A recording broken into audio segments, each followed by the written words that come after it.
Amaya était un fou furieux. Même ses copains l'appelaient le violeur. C'était un marchand d'esclaves moderne. Les MS-13 sont implantés dans tous les États-Unis. La guerre civile a fait fuir près d'1 million de Salvadoriens. Ils sont désensibilisés à la violence. Ce à quoi ils ont été exposés là-bas, ils l'amènent ici. Ils adorent les tatouages. Ils aiment avoir l'air effrayant. La machette est l'arme de prédilection des MS-13. Il emmenait une machette partout où il allait. Ils ciblaient les jeunes fugueuses. Ils savent qu'ils font le mal. Elles étaient obligées de coucher avec lui. Ramsès était ce qu'on appelle un macro-gorille. C'est une ressource renouvelable. Avec la drogue, vous la vendez et ça s'arrête là. Avec la prostitution, le flux d'argent est constant. Dans une affaire impliquant la MS-13, une fille a parlé et elle s'est fait assassiner. Ramsès savait comment contrôler ses victimes et comment ne pas se faire prendre. Il détruisait des enfants pour son profit personnel. C'est aussi simple que ça, et c'est intolérable.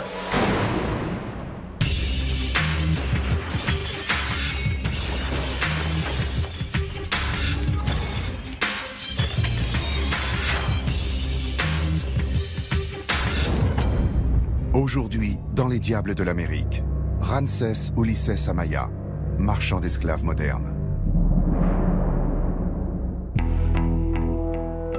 Avril 2007. Un homme armé fait un massacre à Blacksburg, en Virginie. Sa cible, le campus de l'Institut Polytechnique et Université d'État de Virginie. Apparemment, 2 fusillades distinctes auraient eu lieu à 2 heures d'intervalle. Le tueur est un étudiant à qui l'on avait diagnostiqué une maladie mentale. Malgré cela, il a été autorisé à acheter des armes semi-automatiques. Vous avez vandalisé mon cœur, violé mon âme et brûlé ma conscience. 32 personnes sont tuées et 17 autres sont blessées. Le monde entier est sous le choc. Quelques semaines plus tard, une autre fusillade a lieu en plein jour, à seulement une trentaine de kilomètres du campus. C'était la fête mexicaine du Cinco de Mayo en 2007. C'est arrivé dans l'après-midi et il y avait beaucoup de gens dehors. Mais comme souvent dans ce genre d'affaires, personne n'a rien vu. Tout part d'une dispute entre membres de gangs rivaux, dans un bar d'un centre commercial de Fairfax. Un membre d'un gang a compris qu'il fallait qu'il décampe. Il est parti en courant et ils lui ont tiré dessus. Une balle lui a explosé la rotule. Il est tombé et il a rampé sous une voiture. Quand les MS-13 sont arrivés à son niveau, ils l'ont tiré de sous le véhicule et ils l'ont exécuté. Cette fois, pas d'indignation mondiale. Simplement une nouvelle enquête sur un gang de jeunes voyous qui terrorisent la ville. Les MS-13.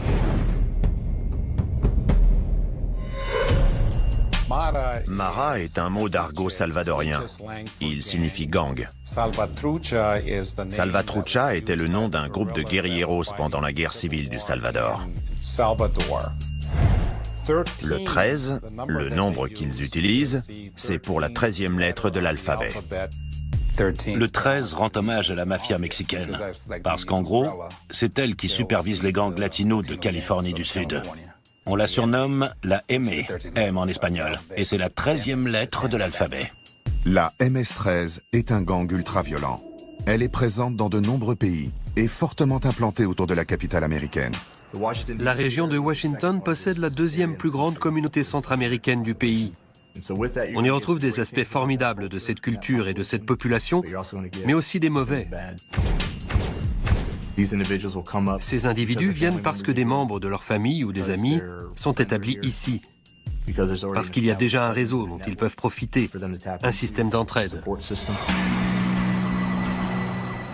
À l'époque, à Fairfax, tous les crimes impliquant la MS-13 aiguillent les autorités vers le même suspect.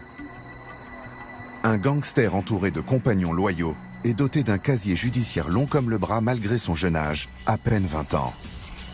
Un de ses surnoms, Murder, meurtre. Son vrai nom est Ramsès Ulisses Amaya.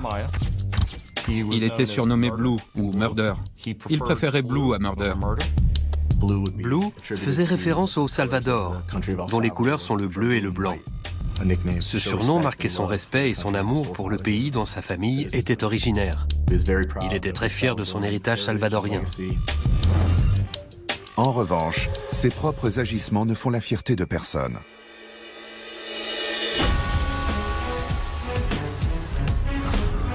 Entré dans la MS-13 alors qu'il était encore très jeune, il a débuté comme homme de main, avant de gravir les échelons et de devenir chef de gang en exploitant des jeunes filles mineures.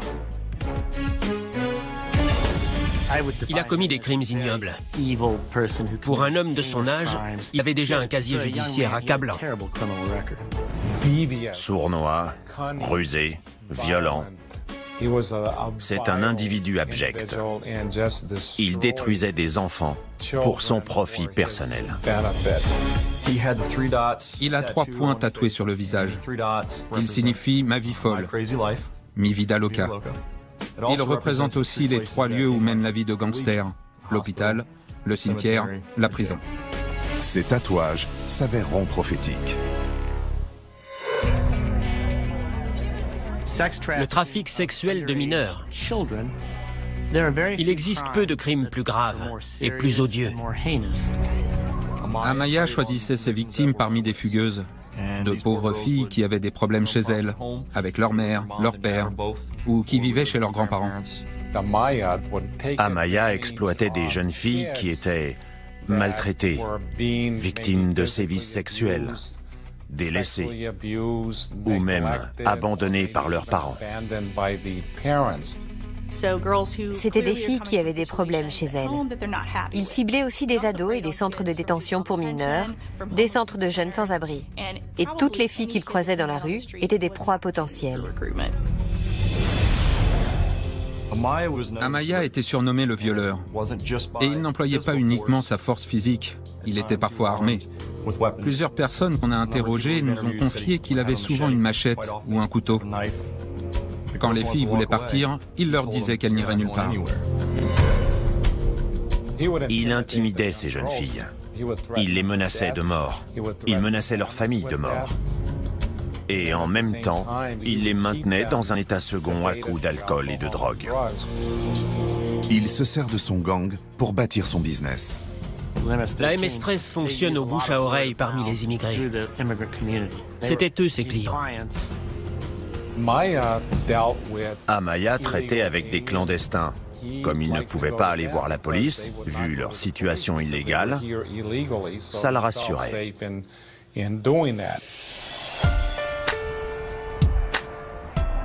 L'argent que son équipe et lui empoche est réinvesti dans la drogue et l'alcool. Il sert au développement de la MS-13 au niveau local et mondial. La MS-13 est le plus important gang transnational du nord de la Virginie et de l'aire métropolitaine de Washington. Ils sont très présents ici, mais aussi dans tout le pays et à l'étranger. États-Unis, Amérique centrale, Amérique du Sud. Ils ont même essayé de s'implanter en Europe.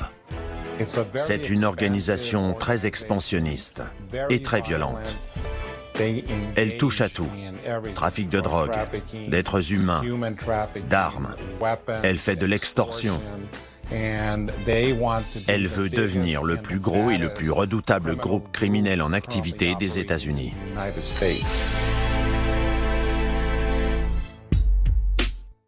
En 2008, Ramsès Amaya était en train de gravir les échelons. Il était dévoué au gang. Amaya est devenu le macro en chef de la MS-13 pour ce secteur. Les autorités savent très bien qui il est. Blue a passé sa vie à entrer et sortir de prison. Ramsès Amaya était clairement l'un des trafiquants les plus malfaisants qui ait sévi dans l'État de Virginie. Il se servait de tout le monde et il semait la terreur partout où il passait. Il n'avait aucun respect pour la vie humaine. En novembre 2010, nos services ont reçu un appel disant qu'un viol était sur le point de se produire. On a trouvé une jeune fille, une ado. Apparemment, Amaya et un autre membre de son gang l'avaient menacée avec un couteau et étaient en train de la violer quand la police est arrivée.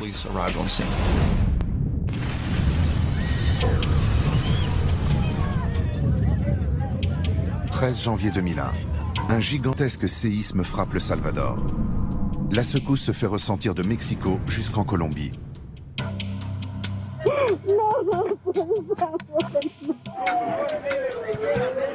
L'épicentre se trouve à moins d'une centaine de kilomètres de San Miguel, la troisième ville du pays. Près de 1000 personnes trouvent la mort. Il y avait autant de chances d'en ressortir vivant que de gagner au loto. Il n'y a pas d'explication à ce genre de choses. Seul Dieu est avec nous. Ce cauchemar va engendrer un monstre. Amaya était un fou furieux, un gros bras. Je me souviens que même au sein de son gang, il y en avait un qui l'appelait le gros violeur. Ramsés Ulises Amaya est né aux États-Unis. Mais quand ses parents se séparent, alors qu'il est encore enfant, il est envoyé à San Miguel, au Salvador. Mais 3 mois avant son 13e anniversaire, le tremblement de terre de 2001 bouleverse totalement la vie de la ville.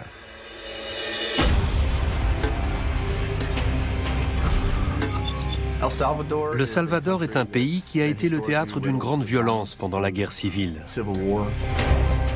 En 1986, le film Salvador d'Oliver Stone décrit une guerre civile brutale, alimentée par les États-Unis.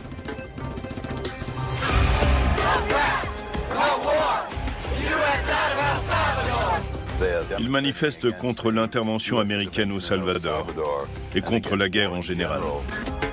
D'abord sous la présidence de Jimmy Carter, puis sous l'administration Reagan, les États-Unis fournissent en argent et en armes le gouvernement soutenu par l'armée, afin de l'aider à combattre la guérilla de gauche. Dans les guerres civiles, la violence touche l'ensemble de la population. Les citoyens du Salvador sont désensibilisés à la violence. Ce à quoi ils ont été exposés là-bas, ils l'amènent ici. La paix est signée en 1992. Mais ce conflit a donné naissance à l'un des gangs les plus violents du monde, la MS-13. Près d'1 million de Salvadoriens ont fui leur pays dans les années 80. Beaucoup se sont installés à Los Angeles. Ce n'était qu'une bande de gosses. Leur famille avait quitté le Salvador pour fuir les troubles et la guerre civile. Elles étaient venues vivre à Los Angeles. Et ces jeunes ont fondé les Mara Stoners. Mara signifie gang en argot. Rampart, Pico Union, c'est dans ces quartiers que les MS Stoners se sont développés et se sont imposés comme gang. C'était des gamins qui aimaient le heavy metal et qui fumaient de l'herbe quand ils faisaient la fête. Alors que Ramsés Amaya n'est encore qu'un petit garçon de San Miguel, les MS-13 sont déjà légendaires. Le plus triste, quand je suis arrivé au Salvador, ça a été de voir certains de ces enfants tout heureux. Et derrière eux, il y avait des graffitis de la MS-13. Arrivé à un certain âge, on ne parle pas de 15 ou 16 ans, non, on parle de 8 ou 9 ans. Ils n'auront pas d'autre choix que de devenir des MS-13. Pour eux, ce n'est rien de voir un mort ou d'être mêlé à un meurtre. Certains commettent leur premier meurtre à 9 ans. Ramsés Amaya aurait tenté d'intégrer les MS-13 à 10 ans. Mais ce n'est qu'à 13 ans, une fois revenu aux États-Unis, que son vœu a été exaucé. Le nombre 13 marquera toute sa vie. En guise de rite initiatique, les MS-13 organisent ce qu'ils appellent une bastonnade. On devient MS-13 après une période d'essai.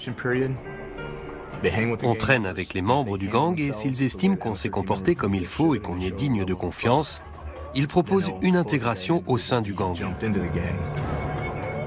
On vous castagne pendant 13 secondes. Vous pouvez riposter, mais plus vous ripostez, plus on vous cogne. Alors vous prenez une raclée et voilà tout. Ramsés Amaya est admis au sein du gang et se fait tatouer 3 points à côté de chaque paupière. Ils adorent les tatouages. Ils aiment avoir l'air effrayant. La MS-13, c'est un peu le croque-mitaine. Tout le monde a peur du croque-mitaine. C'est un facteur d'intimidation. Ils savent qu'ils font le mal. Dans les quartiers où ils opèrent, les MS-13 sont le croque-mitaine et tout le monde a peur d'eux. C'est ça leur force. On a identifié leur présence dans presque chacun des 50 États. Dans certaines régions, ils sont mieux implantés que dans d'autres, notamment à Los Angeles, Boston, New York, Charlotte, Dallas et Washington. Ramsès Amaya vit à Fairfax, en Virginie, dans les environs de Washington, depuis que sa mère est venue s'y installer avec lui et son frère aîné. De nombreux Salvadoriens s'étaient établis dans l'aire métropolitaine de Washington, notamment dans le nord de la Virginie.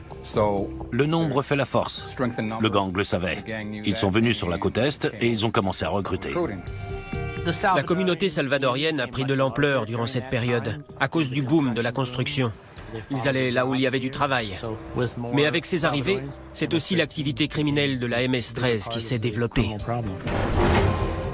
Amaya vivait avec sa mère et son frère, et j'avais l'impression qu'on s'occupait de lui, que sa mère faisait du bon boulot. Je ne sais pas à quel moment ni pourquoi il a basculé. À l'intérieur de la MS-13, il y a des cliques, comme ils disent. Clicas en espagnol. Différentes cliques sont apparues, à différents endroits, avec des noms de rues. Il y en a des centaines. Elles existent depuis des années. On a lancé une enquête sur la clique des GLCS, les Guanacos Little Seicos Salvatruchos. Ils sont très liés à la région de San Miguel, au Salvador. À l'origine, ils faisaient du trafic d'armes. C'est ce qui les a fait apparaître sur nos radars. Il y avait des infractions à la législation sur les armes. Quelques rumeurs comme quoi ils faisaient du trafic de drogue. Les GLCS étaient la clique dominante. Mais à un moment donné, nos sources nous ont appris qu'elles étaient en train de se dissoudre, de devenir une autre clique. On n'a pas identifié de raison particulière à cela, si ce n'est que certains individus prenaient les commandes et que du coup c'était maintenant une nouvelle faction, les Guanacos Locotes Salvatrucha. Ramsès Amaya entre en scène. C'était la clique d'Amaya. Les autorités connaissent ce nom. Il a presque autant de condamnations à son actif que d'années passées sur Terre. J'ai été diplômé de l'Académie de police en décembre 1999 et j'ai débuté dans le quartier de Franconia. Amaya vivait tout près du poste de police. En 2002, il a été arrêté pour vol et agression d'un membre d'un gang rival à 2 pas de chez lui. Avec les autres policiers, on connaissait tous Ramsès Amaya. Mais il ne se doute pas de ce qu'il va devenir. It is incomprehensible that trafficking in human beings should be taking place in the 21st century. Ce sont des histoires qui vous déchirent le cœur. Des personnes innocentes se font exploiter d'une façon que nul n'ose imaginer. C'était un marchand d'esclaves moderne. Une fois qu'on a rejoint la MS-13, on ne peut plus en sortir. Leur devise, c'est « du sang à l'entrée, du sang à la sortie ». Le seul moyen d'arrêter, c'est de mourir ou de se faire assassiner. Et si vous partez avant, ils vous retrouveront et ils vous tueront.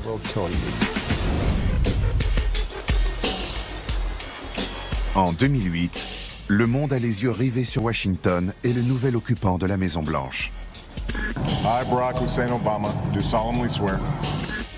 Pendant ce temps, la Virginie est le théâtre d'événements sordides.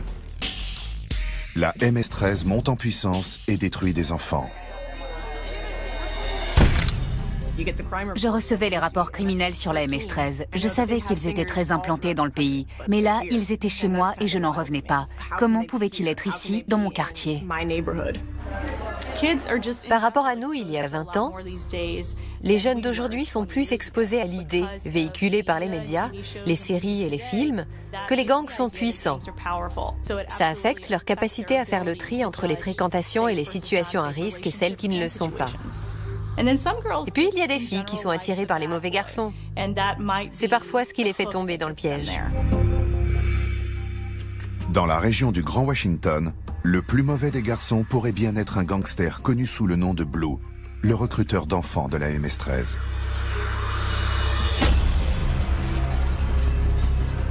Ramsès Ulisses Amaya est lui-même très jeune quand il commence à gravir les échelons de la MS-13.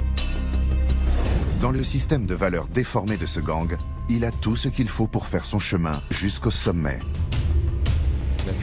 Quand vous êtes ingénieur aéronautique, ce sont vos connaissances, votre expérience et vos études qui comptent. Dans la MS-13, tout repose sur la violence. C'est ça qu'ils attendent d'un chef.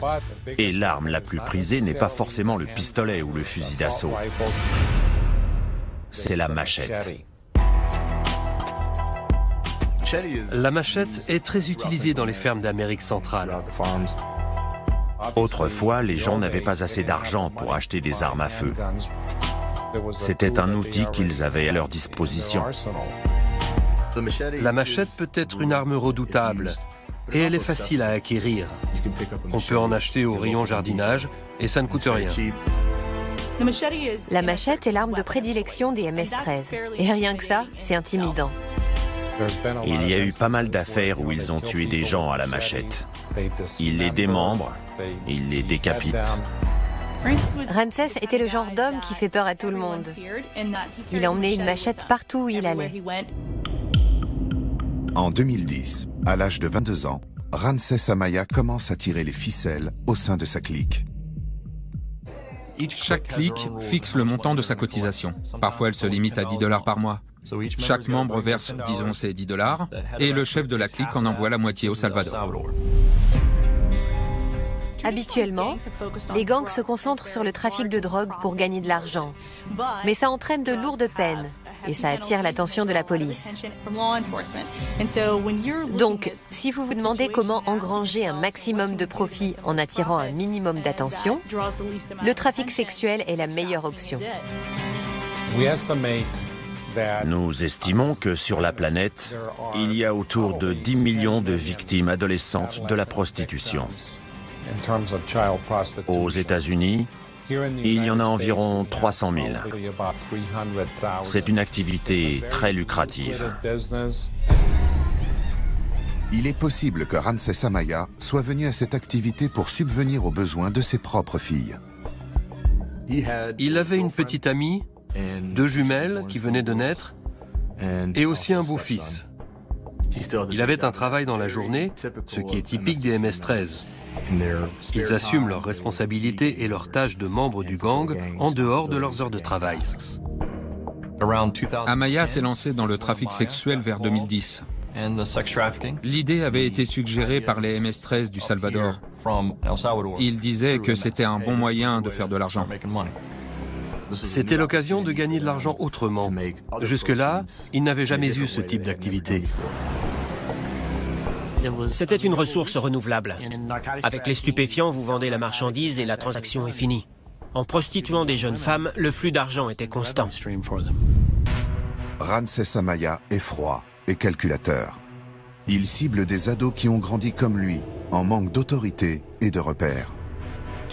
Les proxénètes choisissent des victimes dont ils savent qu'ils pourront les manipuler.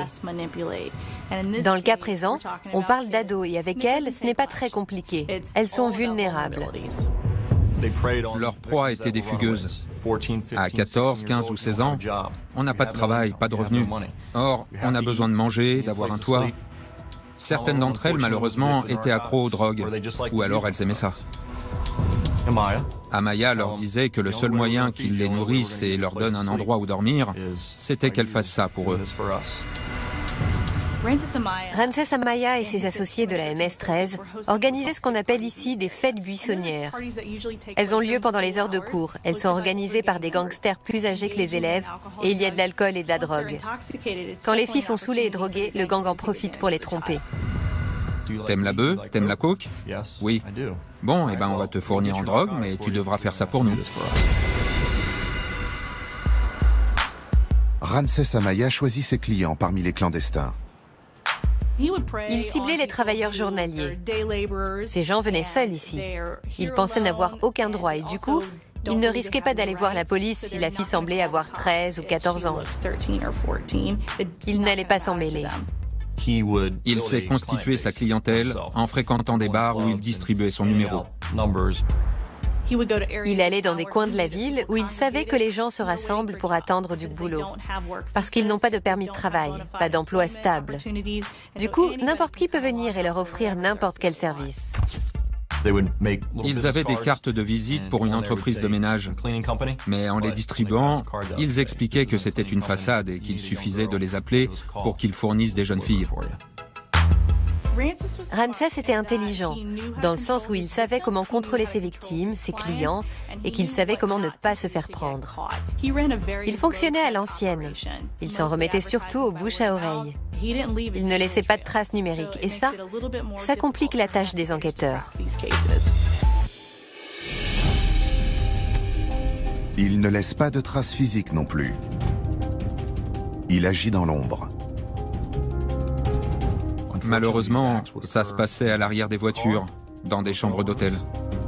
Il utilisait des hôtels miteux, où on ne pose pas de questions. Le rôle principal d'Amaya était de jouer les gros bras, avec les filles pour qu'elles ne fuient pas, mais aussi avec les clients. Sa machette peut frapper d'un côté comme de l'autre. Amaya se servait de la réputation de la MS-13 pour intimider les clients. Ils avaient intérêt à payer, sinon ils allaient le sentir passer. Et il intimidait aussi les jeunes filles en leur disant que si elles ne coopéraient pas, il tuerait leur famille. La grande différence entre la prostitution et le trafic sexuel, c'est que ces personnes sont totalement sous emprise. Les jeunes fugueuses deviennent les esclaves de la MS-13. Il faut bien voir que le monde de l'enfant est très petit. Quand il est dominé par le gang, il ne voit pas d'autre option. Il ne voit pas d'issue. Ils n'avaient pas de contact avec l'extérieur. Ils étaient très isolés. Ramsès Amaya et ses associés n'avaient pas de local. Ils roulaient en voiture avec une ou deux filles de quartier en quartier. Ils fonctionnaient sur appel. Ramsès gardait ses filles enfermées. Il restait avec elles à l'hôtel et les empêchait de s'enfuir. C'était ce qu'on appelle un macro-gorille. Il ne jouait pas sur la manipulation psychologique et sur l'illusion d'être leur petit copain. Il jouait sur sa capacité à terroriser et à contrôler ses victimes. Il était avec elles en permanence. Il surveillait tous leurs faits et gestes. Il propose des rapports illicites avec des mineurs dans tout le nord de la Virginie. Falls Church, Seven Corners, Culmore. Ils allaient à Alexandria, parfois jusqu'au comté de Prince William, et dans des villes comme Manassas. Partout où il y avait des clients et des appels, ils répondaient présents. Le client payait entre 80 et 100 $. Il faisait entre 8 et 10 clients par jour, 7 par semaine. Faites le calcul, ça grimpe très vite. Ils gagnaient de l'argent rapidement, avec un minimum d'efforts. Ils étaient confortablement installés dans la voiture, ils planifiaient les rendez-vous et faisaient la livraison. Ce faisant, Ramsès Amaya et son équipe détruisent des vies. Ce qui me fait dire qu'on est face au mal, c'est qu'ils cessent de voir les gens comme des êtres humains.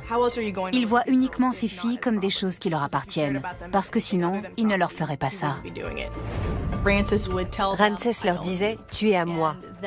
C'est horrible qu'une jeune ado entende ça en étant enfermée dans une chambre d'hôtel avec un homme armé d'une machette et en sachant qu'il a probablement raison. L'affaire Amaya est le parfait exemple de la façon dont fonctionne le trafic sexuel orchestré par des gangs, qu'il s'agisse de l'organisation, de la clientèle, du recrutement ou du contrôle des victimes. Blue envoie une grosse part de ses bénéfices au Salvador pour financer un gang international enraciné dans son pays d'origine. Il exploitait les personnes les plus vulnérables de la planète pour faire gagner de l'argent à la MS-13. Lui aussi empoche des bénéfices, de diverses manières. Le commerce du sexe lui a permis de gravir les échelons. Il s'en est servi pour devenir un chef.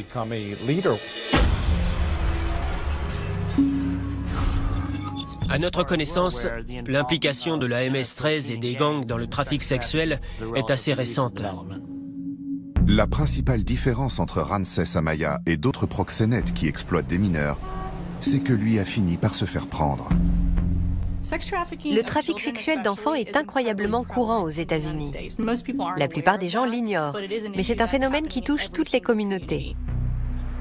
On s'imagine qu'en étant issu d'une famille aisée, on est à l'abri, parce qu'on est intouchable. Le comté de Fairfax est l'un des plus riches du pays et pourtant, certaines victimes ont des parents qui gagnent $1 demi-million par an. Ça peut toucher n'importe qui, n'importe où. Des filles de bonne famille qui vont à l'église, de bonnes étudiantes, des pom-pom girls, peu importe. Les révolutions technologiques offrent un nouveau terrain de chasse aux trafiquants. Ils cherchent des filles qui, par exemple, vont publier « Je hais mes parents » ou « Je suis moche ». Tout le monde connaît ce genre de crise à l'adolescence, surtout au collège et au début du lycée. Elles sont le signe d'une insécurité encore plus profonde, le besoin d'être aimé et de recevoir de l'attention. C'est une corde sur laquelle il est facile de jouer. Et ce n'est pas très compliqué d'obtenir de ces jeunes qu'ils s'attachent. Une fois que l'attachement est là, Ramsès Amaya en tire profit pour l'argent, le pouvoir et pour son propre plaisir. Prostituer des filles ne lui suffisait pas. Ces enfants étaient obligés d'avoir des rapports avec les membres de son gang quand bon leur chantait. Ramsès Amaya lui-même en violait une presque tous les jours, une fois qu'elle avait couché avec plusieurs clients et avec ses compagnons. Amaya est devenu le patron du commerce de sexe dans la région. Sa chute va débuter par un coup du hasard. C'était en juillet 2009, je crois. C'est arrivé parce que 3 membres de la MS-13 ont racketé un macro du secteur. Ils avaient commandé une fille, mais ce n'était pas du trafic sexuel de mineurs. C'était une adulte. Les membres du gang se servent de la prostituée pour attirer son macro. Il opérait dans ce qu'ils estimaient être leur territoire. Alors ils devaient leur verser de l'argent. Le macro refuse. On dégaine. Il y a eu une bagarre et un des MS-13 a pris une balle. Ensuite, ils ont tiré sur le macro, ils l'ont poignardé et il est mort. La police s'oriente vers les suspects habituels. Des MS-13 du secteur, connus de ses services. Notre objectif était d'élucider ce meurtre. Mais nos interrogatoires pour retrouver les coupables ont fait sortir d'autres informations. C'est là qu'on a commencé à entendre parler de trafic sexuel. Interrogés au sujet de la prostituée, plusieurs membres du gang parlent du commerce florissant de Ramsès Amaya. Jusque-là, pour les autorités, ce dernier n'était qu'un jeune délinquant qui vivait à 2 pas du commissariat. À partir de ce moment, on a compris que Ramsès Amaya était très violent et très impliqué dans le gang. C'était un leader et il allait falloir concentrer nos efforts sur lui. Alors que la police est en train de mettre en place sa surveillance, elle reçoit un tuyau. Un viol serait en cours. En novembre 2010, le Standard a reçu un appel. Ça se passait au Virginia Lodge, au sud de la sortie 495 de la route 1. Plusieurs individus, des MS-13, étaient à l'intérieur avec une femme. Ils étaient armés. La police de Mount Vernon se rend sur les lieux. En entrant dans la chambre, ils ont trouvé une jeune fille, une mineure. Elle devait avoir dans les 16 ans. Elle était allongée par terre, entre les 2 lits. J'y suis allé avec l'inspecteur Betts. On les a interrogés à l'extérieur de la chambre. 7 membres du gang ont été identifiés ce soir-là, dont Ramsès Amaya. Les preuves ne suffisaient pas à les inculper sur le champ, mais au moins ils étaient identifiés. C'était une fête MS-13. On nous avait expliqué qu'Amaya essayait les filles. Il leur disait « Tu vas coucher avec moi, tu n'as pas le choix. Et ensuite, tu coucheras avec tous ceux que je te dirai. » Ces gamines ne savent pas si elles seront encore en vie le lendemain ou si leur dernier jour est arrivé. L'affaire reposant sur un témoignage, le mandat d'arrêt doit être émis par un juge fédéral. Il a attendu une journée pour avoir le mandat en main. On savait où il bossait et notre équipe d'enquête surveillait son lieu de travail. À la fin de la journée, quand il allait rejoindre son véhicule, c'est là qu'on devait l'approcher pour éviter qu'il s'enfuit. Ramsès Amaya n'oppose pas de résistance. Il était surnommé Murder et Blue. Le jour de l'arrestation, je l'ai appelé Murder et ça lui a fortement déplu. J'étais ravi en voyant la voiture l'emmener. Je me disais qu'il ne referait plus jamais de mal à ses filles. En mettant ce gangster présumé hors circuit, les autorités n'ont fait que la moitié du travail.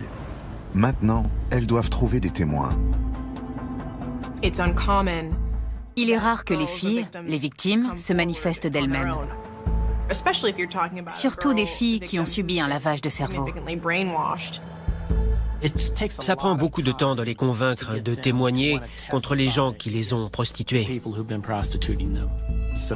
C'est la première fois que des gens leur témoignent de l'attention. Ce sont des fugueuses, ce sont des personnes qui manquent de lien avec les autres. Plus ça fait longtemps que ça dure, plus il est difficile de les convaincre de parler de leur entourage ou de dire quoi que ce soit. Parce qu'au bout d'un moment, ça devient comme leur famille. Mais dans cette famille, on tue parfois ses enfants. Ils ont tué des informateurs. Dans une affaire, une des filles s'est présentée et a témoigné. Elle s'est fait assassiner par ce gang. Ils ont filmé l'exécution et ils montraient la vidéo aux autres filles. Une façon de leur dire, voilà ce qui vous attend si vous parlez. Ramsès Ulysses Amaya, alias Blue, est arrêté le 25 octobre 2011. Il est mis en examen pour association de malfaiteurs et pour 3 chefs d'accusation de trafic sexuel sur mineurs. Il prostituait des enfants. C'était une affaire très grave, particulièrement odieuse. Il n'y avait pas qu'Amaya, il y avait tout un groupe de gens. Dans les affaires de trafic d'êtres humains, dans celle-ci comme dans les autres, il faut passer beaucoup de temps à travailler avec les victimes et à convaincre les membres des gangs de coopérer. Ce gang a des règles. Certaines ont changé avec les années, mais il y en a une qui ne bouge pas. On ne parle pas à la police. Les victimes seront la clé de l'affaire. Dans une affaire de trafic sexuel, on préfère éviter de faire témoigner les victimes, parce que c'est un traumatisme en soi. Elles doivent revivre les événements dont elles essaient de se remettre.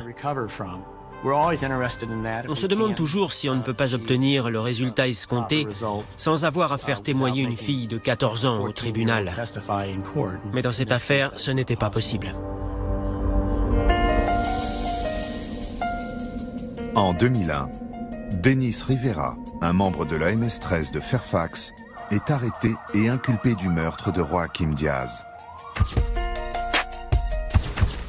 Témoin dans l'affaire, Brenda Paz, 17 ans, est retrouvée poignardée à mort dans la rivière Shenandoah. Elle était enceinte de 4 mois. 2 autres membres de la MS-13 seront condamnés pour ce meurtre. Ça a refroidi d'autres témoins. La peur est l'un des principaux ennemis à combattre dans ce genre d'affaires. Les difficultés de l'accusation ne se limitent pas à la crainte de représailles. Dans certains cas, l'endoctrinement de la victime est si profond qu'elle ne veut pas donner d'informations susceptibles de mettre les trafiquants derrière les barreaux. Il faut les convaincre qu'il y a mieux pour elles. Ramsès Amaya pensait que les filles qu'il avait prostituées ne témoigneraient pas contre lui, ni les membres de son gang. Il comptait là-dessus. Mais avant même le début du procès, il s'avère qu'il se trompe. On a pu travailler en aval et commencer par s'occuper des sous-fifres, de façon à juger l'affaire du bas vers le haut. Notre stratégie a été d'inculper certains de ses complices. Notre espoir était que sous le poids des accusations portées contre eux, ils décideraient de collaborer à l'enquête. Le sujet central pour moi, c'était les viols. Et je ne parle pas d'une ou 2 filles. Il y avait de multiples victimes et de multiples témoins qui nous en parlaient. 2 membres du gang retournent leur veste et témoignent contre leur chef. Ils ont expliqué où allait l'argent, comment ils trouvaient ses clients. Ils nous ont fourni beaucoup d'éléments. À partir du moment où certains acteurs clés collaboraient, on savait qu'on avait fait le plus gros pour avoir Ramsès Amaya. Finalement, 3 victimes s'avèrent plus fortes que leurs tortionnaires et se présentent pour raconter leur histoire. C'est admirable que 3 de ces jeunes filles, qui ont subi des traumatismes que peu d'entre nous peuvent même imaginer, aient eu le courage de témoigner contre lui. Elles ne se sont pas contentées de déposer, elles lui ont fait face et elles ont livré les détails de ce qu'elles avaient vécu dans une salle remplie d'inconnus. Les victimes de ce trafic font partie des personnes les plus résilientes qu'on puisse connaître. Au bout du compte, les preuves sont accablantes. Ramsès Ulisses Amaya, alias Blue, est déclaré coupable de toutes les accusations portées contre lui. Il est resté de marbre au tribunal. Il semblait indifférent, détaché. Il a laissé paraître très peu d'émotions. Il a fait des signes de gang avec les mains après sa condamnation et des gestes obscènes en direction de l'agent. Il m'a fait un doigt d'honneur. Cet homme a commis des actes odieux. On a demandé la perpétuité. C'était la 13e arrestation de Ramsès Amaya. C'était un sacré symbole qu'il soit inculpé et emprisonné lors de sa 13e confrontation officielle avec les autorités. Le verdict tombe le 30 mai 2012. Devant la cour, ses avocats invoquent l'éclatement de sa famille et son enfance au Salvador. Alors que l'accusation demande la perpétuité, la défense plaide pour une peine de 20 ans. Le juge le condamne à 50 ans de prison ferme.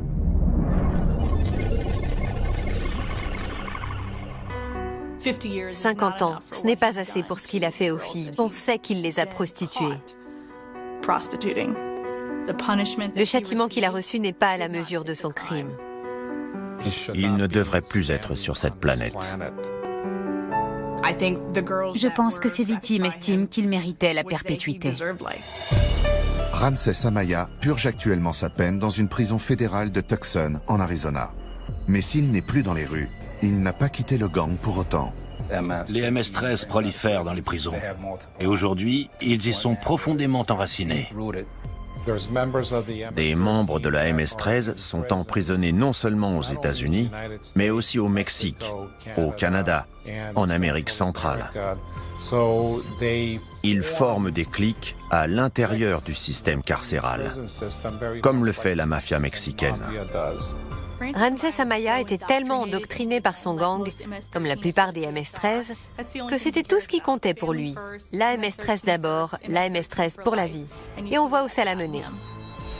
Le gang sait que la police est sur son dos et qu'elle cherche à mettre les gens qui pratiquent ce genre d'activité derrière les barreaux. Ils s'en prennent à des enfants innocents et vulnérables. C'est aussi simple que ça, et c'est intolérable. Le trafic sexuel est facile, discret, et les États commencent seulement à changer leur législation sur le sujet. Le fait que jusqu'ici, la Virginie n'ait pas adopté de loi plus stricte, c'est gênant. Les choses changent. On assiste à une hausse du niveau de formation et de prise de conscience. Les enquêtes s'améliorent et à travers le pays, des dizaines de procédures ont abouti. Ce qu'il faut retenir de cette affaire, c'est que bien que Ramsès Amaya ait essayé d'exploiter des jeunes femmes, elles se sont dressées contre lui. Pour finir, elles ont été meilleures et plus fortes que lui.